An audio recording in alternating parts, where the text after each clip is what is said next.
Korea is a land with a long and rich history. It is a peninsula where great empires have risen and fallen.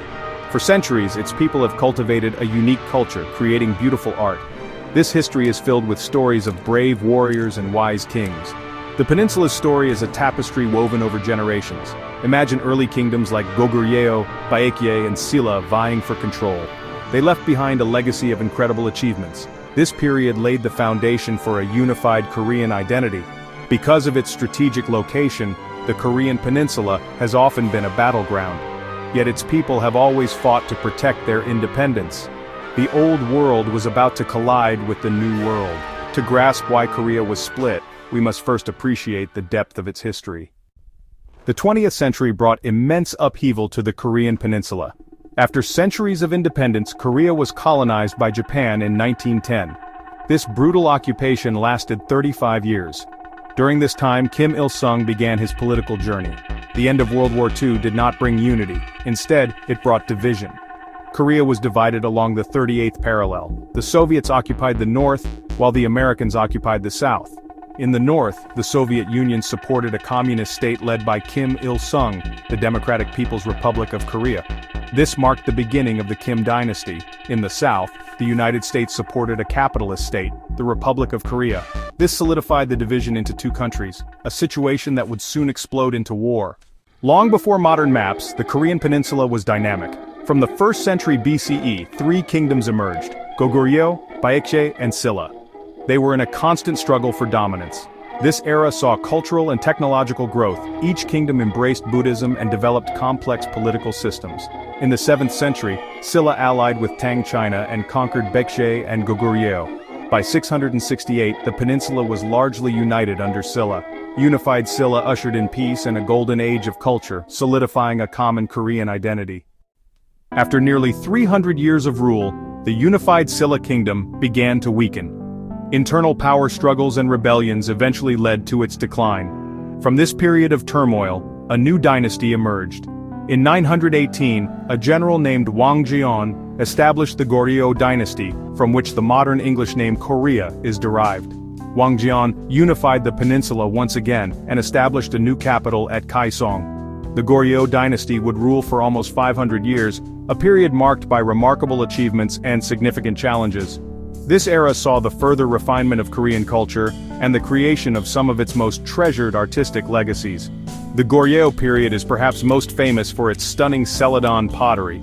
These ceramics, with their unique bluish-green glaze and elegant inlaid designs, were prized throughout Asia for their beauty and craftsmanship. Goryeo artisans perfected techniques that were unmatched anywhere else in the world. This was also a time of great intellectual achievement.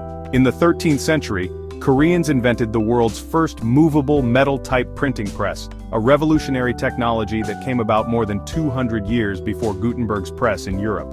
This invention allowed for the wider distribution of Buddhist and Confucian texts, spreading knowledge and learning throughout the kingdom and beyond. Despite these cultural and technological triumphs, the Goryeo dynasty faced constant external threats. The most formidable of these were the Mongols, who swept across Asia in the 13th century. For decades, the people of Goryeo fiercely resisted the Mongol invasions, but they were eventually forced to become a vassal state of the vast Mongol Empire. This period of foreign domination was difficult, but Korean identity and culture endured. The dynasty managed to survive, but the long struggle left it severely weakened. By the late 14th century, it was ripe for change, and a new power was about to rise and take its place.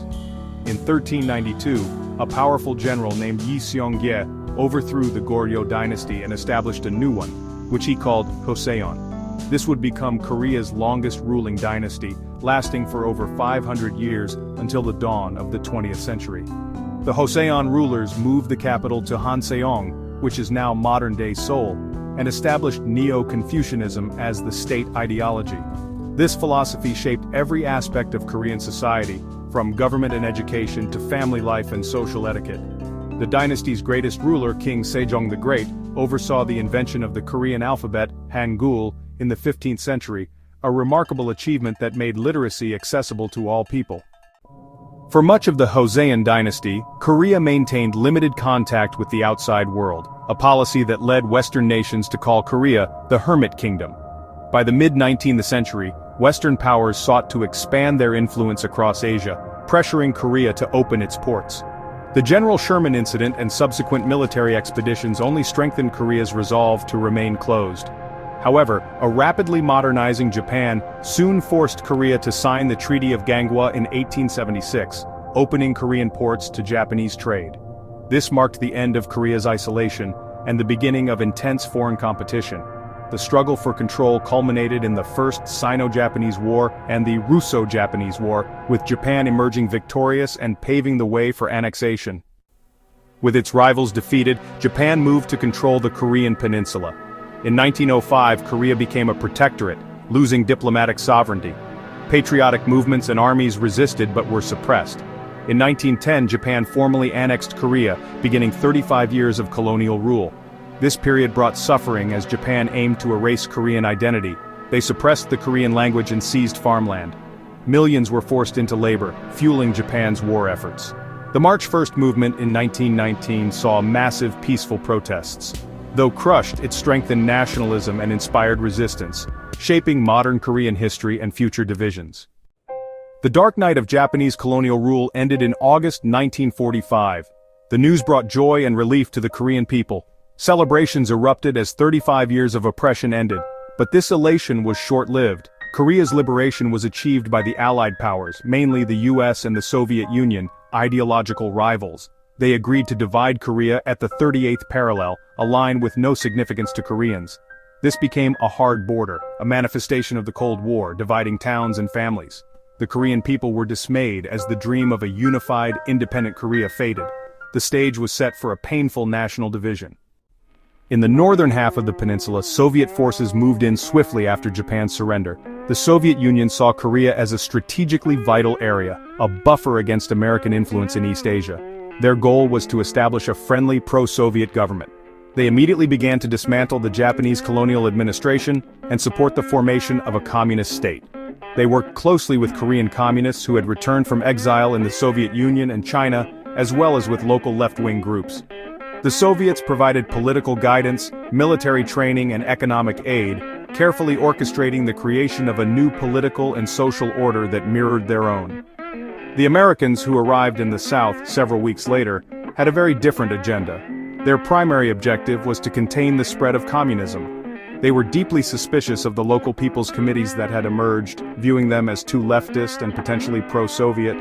The US military government therefore suppressed these committees and chose to work with conservative Korean figures, including some who had previously collaborated with the Japanese colonial administration. This decision was highly controversial and alienated many Koreans who had fought for independence.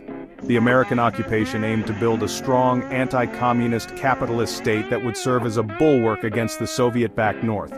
This created two fundamentally different societies on the same peninsula. In the north, the Soviets and their Korean allies initiated sweeping land reforms, seizing property from wealthy landlords and Japanese collaborators, and redistributing it to poor peasants.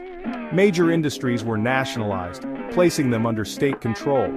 These policies were popular with many workers and farmers who had suffered under the old system. The North was rapidly being transformed into a socialist state, with a centrally planned economy and a political system dominated by the Communist Party.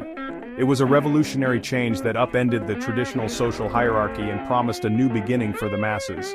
In the South, the process was much more chaotic and contested.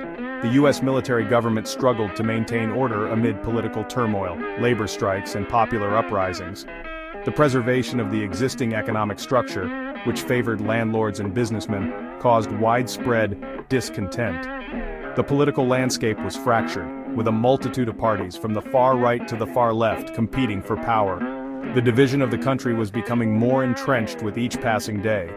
Two separate paths were being laid out, and the people of Korea, North and South, were being pulled in opposite directions, their shared history and culture unable to bridge the growing ideological chasm.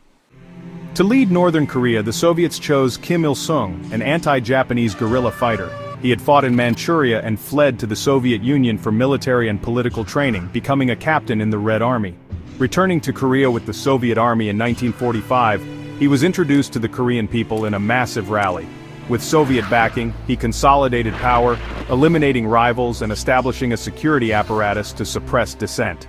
By 1948, Kim Il-sung had built a state in his image, establishing a personality cult and blending communism with Korean nationalism through the philosophy of Juche, or self-reliance. As the Cold War deepened, the prospect of a unified Korea vanished.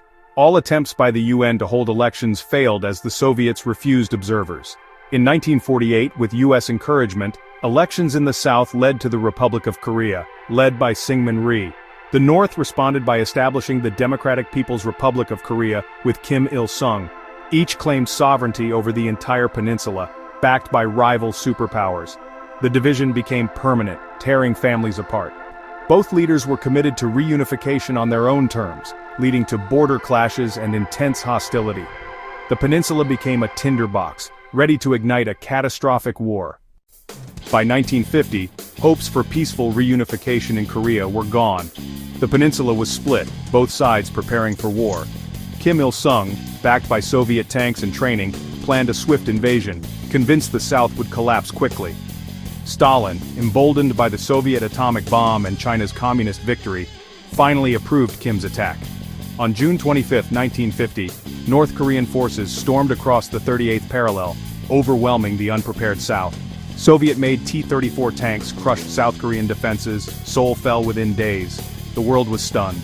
The Korean War had begun. A local conflict about to become a global crisis. The first hot war of the Cold War had erupted. The North's invasion triggered immediate UN action, thanks to a Soviet boycott that left them unable to veto intervention. President Truman sent US forces, soon joined by allies under General MacArthur, to defend South Korea. Despite this, North Korean troops nearly conquered the entire peninsula, trapping UN forces at the Pusan perimeter.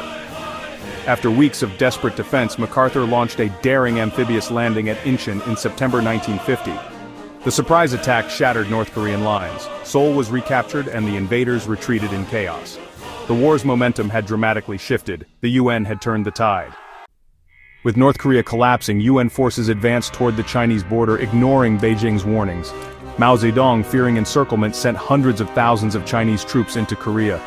In late 1950, the Chinese launched a massive surprise offensive, overwhelming UN forces and forcing a brutal retreat. The war escalated into a bloody stalemate, with Seoul changing hands yet again. The conflict was no longer just about Korea. It was now a showdown between superpowers. The dream of a quick victory vanished, replaced by a grinding, globalized war. The Korean peninsula was plunged into chaos. By 1951, the front stabilized near the 38th parallel. The war became a static, brutal struggle reminiscent of World War I trenches. Both sides fought over hills and outposts, suffering heavy losses for little gain. Peace talks dragged on for 2 years, deadlocked over prisoners of war. Only after Stalin's death in 1953 did compromise become possible. On July 27, 1953, an armistice ended the fighting, but not the war. Korea remained divided, devastated, and locked in a tense truce. The conflict's scars endure to this day. North Korea lay in ruins, but Kim Il-sung seized the moment to consolidate power. With Soviet and Chinese aid, he rebuilt the country and launched ambitious economic plans, briefly outpacing the South. Kim eliminated rivals through purges, show trials, and terror, ensuring total control. The state became a surveillance society, with Kim at its center. By the late 1950s, he ruled unchallenged, founding a political dynasty. The rebuilding of North Korea and the rise of absolute dictatorship went hand in hand. Kim's grip would shape the nation for generations. To secure his rule, Kim Il-sung built a pervasive personality cult. He was elevated to a godlike figure, referred to as the Great Leader. His portrait was displayed everywhere, and people wore pins with his image. The cult was woven into daily life. Children learned he was a military genius. This cult was supported by Juche, roughly translated to self-reliance. It argued Koreans were masters of their destiny. It justified North Korea's isolationist policies. In reality, Juche became a tool to justify Kim Il-sung's absolute rule. The cult and Juche created a formidable system of control. As Kim Il-sung aged, the question of succession became critical. Kim Il-sung planned a hereditary succession, passing power to his son, Kim Jong-il, unprecedented in the communist world. Starting in the 1970s, Kim Jong-il was groomed to take over, given powerful positions and a growing personality cult, known as the Dear Leader. He oversaw propaganda, cultural projects, and monuments. When Kim Il-sung died in 1994, North Korea mourned, and the world watched to see if this dynasty would survive. Kim Jong-il took control, implementing a military-first policy while facing economic crisis. Kim Jong-il inherited a disaster.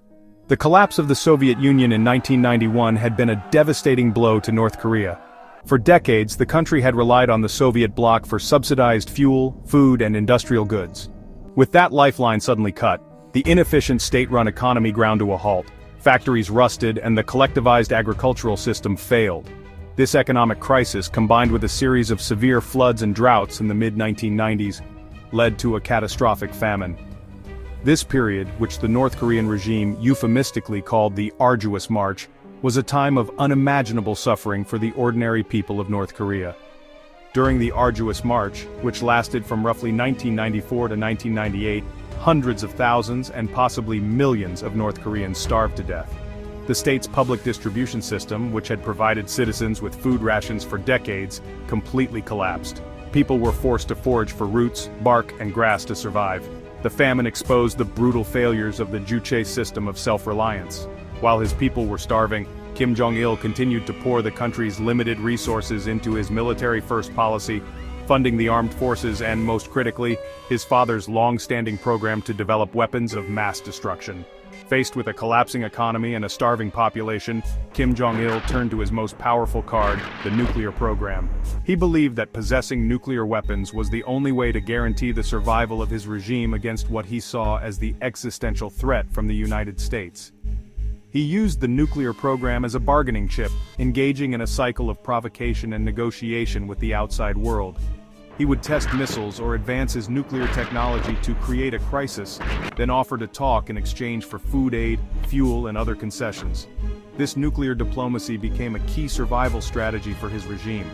This strategy put North Korea on a direct collision course with the United States and the international community. In 2006, despite international pressure and sanctions, North Korea conducted its first successful nuclear test, officially joining the small club of nuclear-armed states. This act was a major challenge to global non-proliferation efforts and dramatically increased tensions on the Korean Peninsula. For Kim Jong-il, the bomb was the ultimate insurance policy. It ensured that no country would dare to attack North Korea, thereby securing his family's hold on power, even as the country's economy and its people remained in a desperate state. He had secured the dynasty, but at a terrible cost to his nation. In December 2011, the world was surprised by the death of Kim Jong-il. His youngest son, Kim Jong-un, became the new leader. At the time, Kim Jong-un was virtually unknown to the outside world. Many foreign analysts were skeptical, predicting a collapse of the regime. Despite doubts, the transition was swift. State propaganda went into high gear, bestowing upon him the title of Great Successor. Kim Jong-un cultivated a public image different from his father's. He embraced a more open and charismatic style. He even appeared in public with his wife, Ri Sol-ju. This projected an image of a modern, confident leader in firm control. Kim Jong-un began to subtly steer North Korea in a new direction. He spoke of improving living standards. However, beneath this modernizing veneer laid the same determination to maintain absolute power. Upon taking power, Kim Jong-un's immediate challenge was to secure his authority. He introduced the Byungjin line, or parallel development, focusing on the economy and nuclear weapons. Kim Jong-un also used extreme brutality to eliminate threats. The most stunning example was the execution of his uncle, Jang Song-thaek.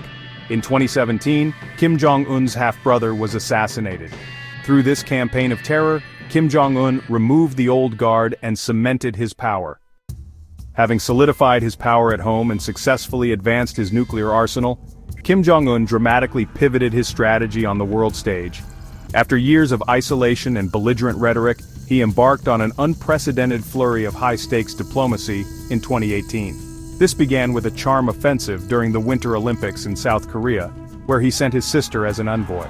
This was followed by a historic summit with South Korean President Moon Jae-in in the DMZ, where the two leaders famously stepped across the border hand in hand, pledging to work towards peace and denuclearization. This sudden shift from a reclusive dictator to a global statesman captured the world's attention. The peak of this diplomatic outreach was his series of summits with the sitting President of the United States, Donald Trump. Their first meeting in Singapore in June 2018 was a historic moment, the first ever meeting between a North Korean leader and a US president. The two leaders, who had previously traded insults and threats of nuclear war, signed a vaguely worded joint statement committing to new relations and the complete denuclearization of the Korean Peninsula. This was followed by a second summit in Hanoi, Vietnam, and a brief, impromptu meeting in the DMZ. For Kim Jong-un, these meetings were a massive propaganda victory, elevating his status to that of a world leader on equal footing with the US president. However, the substance of these diplomatic engagements ultimately fell short of expectations. The Hanoi summit in 2019 collapsed without an agreement. The United States demanded that North Korea give up its entire nuclear program before any sanctions would be lifted, while North Korea was only willing to dismantle parts of its program in exchange for significant sanctions relief. This fundamental disagreement proved impossible to overcome. The promising diplomatic process stalled, and North Korea soon returned to testing short-range missiles, signaling its frustration with the lack of progress and the continuation of what it saw as hostile US policies. Despite the eventual breakdown of talks, Kim Jong-un's strategy revealed his ultimate goal. He had successfully demonstrated North Korea's capability to build nuclear weapons and missiles that could potentially reach the United States. Having achieved this, he then sought international recognition and legitimacy as a nuclear-armed state. His aim was not to fully surrender his weapons, which he views as the ultimate guarantee of his regime's survival, but to trade some limitations on his program for the sanctions relief needed to revive his economy. The Byungjin policy was clear. He wanted to have both his bombs and economic prosperity, a difficult balancing act that continues to define his rule. Life for ordinary North Koreans under Kim Jong-un is complex. The government has allowed for expansion of private market activity. These markets, essential for most citizens, offer everything from food and clothing to electronics. This fuels a consumer culture previously unseen. This market economy has led to visible changes, especially in Pyongyang. This marketization has been tolerated because it provides a safety valve and revenue for the state. However, this economic freedom hasn't been matched politically. Kim Jong-un has tightened political and social control. New laws impose harsh punishments for consuming foreign media. North Koreans have more access to goods but live under a more oppressive system of control. Kim Jong-un's North Korea embraces aspects of capitalism while reinforcing totalitarian rule. To understand North Korea, we must look back through its history. The story of the Kim dynasty is rooted in the broader narrative of the Korean Peninsula. Resilience forged through centuries, scars from colonial occupation, and the trauma of division are the foundations upon which the current state was built. Kim Il-sung's legitimacy was built upon the narrative of him as the ultimate patriot. His Juche ideology was a response to foreign domination. The Korean War is the most important event in shaping the modern reality of the peninsula. For North Korea, the war serves as the regime's central founding myth, and a constant reminder of the existential threat from the outside world. When we see military parades or hear defiant rhetoric, we are witnessing the echo of these historical forces. The story of Korea is far from over. The peninsula remains the last frontier of the Cold War. The demilitarized zone stands as a stark physical symbol of this unresolved history. Millions of Korean families remain separated by this divide. The two Koreas have evolved into vastly different societies. Understanding this history is more important now than ever. It provides context for why the regime clings so desperately to its nuclear weapons. The future of the Korean Peninsula is one of the great geopolitical questions of our time. Ultimately, the history of Korea is a powerful testament to the resilience of the human spirit. The final chapters of this story have yet to be written.